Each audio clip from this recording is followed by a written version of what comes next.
Herkese merhaba arkadaşlar. Nasılsınız? Бәріне сәлем достар. Қалдарыңыз қалай? Бүгін біздің өтетін тақырыбымыз өткен шақ. Яғни түрік тілінде өткен шақ қазақ тіліндегі өткен шаққа қатты ұқсайды. Не істеді, қайтты деген сұрақтарға жауап береді.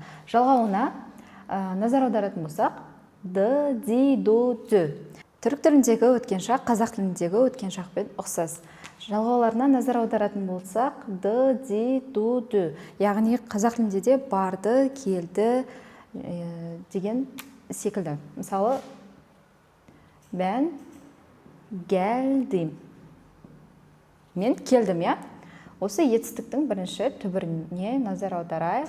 Gelmek деген бізде келу деген етістік. Яғни ол өткен шақта қалай жасалады? Сол арқылы формуласын жасап шығарамыз.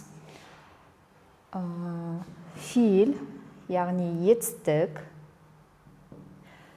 Өткен шақтың жалғаулары д, ди, ду, ду және м деген бізде ол жіктік жалғау, я?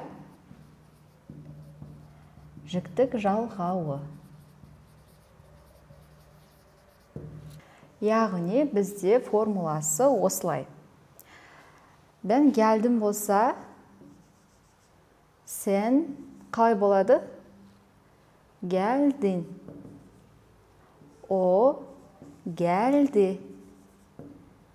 Biz geldik. Siz geldiniz. Және де onlar geldi. Осы түрде жасалатын болады. Біз енді қазір geldi деген етістікті алып қолдандық, я? Ол кезде бізде қай жалғау жалғанды? Д жалғауы жалғанды. Енді егер де қатаң даусыз дыбыс келетін болса, онда біз қандай жалғау жалғаймыз? Соны қарастырайық. Т, ти, ту, ту. Яғни, бұл жердегі дауысты дыбыстар бізде етістікте келген дауысты дыбыстарға қарай өзгеріп отырады. Жуан дауысты дыбыстар, немесе жіңішке дауысты дыбыстар секілді. Енді gitmek деген етістікті қарастырайық. Жаңағы формуланы еске түсірейік, жазып алдық қоя. Осы gitті дегенді жіктік жалғаумен жасайтын болсақ, қалай болады? Ben gittim. Sen gittin. O gitti. Және biz gittik. Siz gittiniz. Onlar gitti. Немесе ларлер жалғауын жалғауға болады. Gittілер деп. Ендігі кезекте, достар, біз өткен шақтағы болымсыз түрі қалай жасалады, соған қарайық. Формуласы фил, етістік, ма және өткен шақтың жалғауы.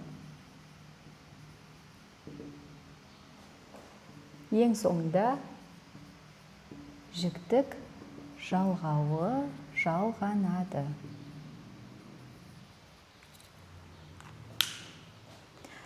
Сол жаңағы gitmek дегенің біз болымды түрін жасадық қой, енді болымсыз түрін жасаймыз.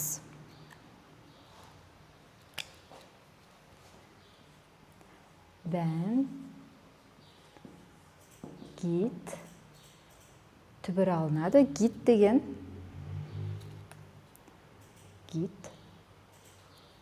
gitmedim. Көрдіңіздер ғой, осы формуланы жаттап алсаңыздар, біздер жасалуы оңай болады. Sen gitmedin.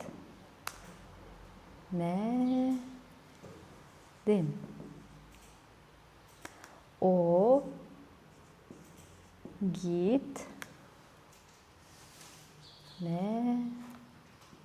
Д. Sonra кейін biz gitmedik.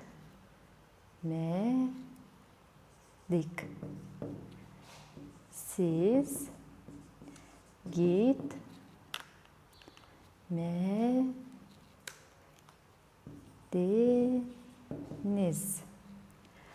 Onlar gitmedi. Немесе gitmedeyler. Бұны жазу міндетті түрде емес. Бұл жерде gitmek деген етістігіміз дауысты шешке дыбысқа бітіп тұр, иә? Сол себепті оған ме жалғау жалғанды. Мысалы, yazmak дегенді алатын болсақ, жазу деген етістікті, оны біз geçmiş заманда жасаймыз ғой, сол кезде yazmadı болып өзгереді. Осы жерде yazmadı. Сонда біздегі болымсыз түрде жасалатын болса етістік, одан кейін ма, ме, немесе д, ди, ду, ды жалғанады. Немесе жаңағы д, ди, ду, ды жалғанады. И ең соңында жіктік жалғауы.